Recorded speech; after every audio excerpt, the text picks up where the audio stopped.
Good Friday afternoon. Here is the daily agenda for today on Friday, October 9. Right back, Abby. The assignment for today was to finish reading pages 62 and 63 and finish the questions over economic systems. So if you have that done already, then you're good to go. But if not, we spent some time discussing different factors of production, what land, labor, capital, and entrepreneurship look like. So they designed a coffee shop using those factors of production. So what they would need to design or run a coffee shop, what type of land you would need. Land meaning physical property and natural resources. What type of labor that you need to have available.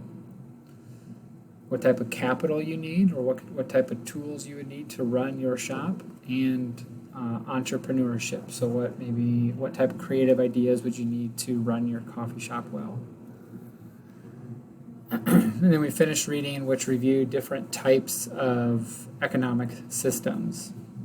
Most important to the book highlights 4: a traditional economy, free enterprise economy, a command, and a mixed economy.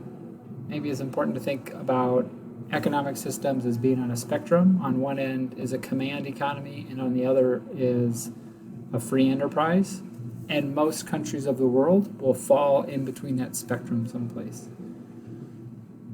That's why most countries have what's called a mixed economy, where individuals are able to run and start their own businesses with limited government interference or some government interference.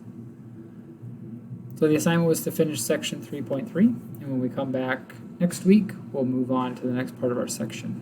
If you have any questions, feel free to reach out.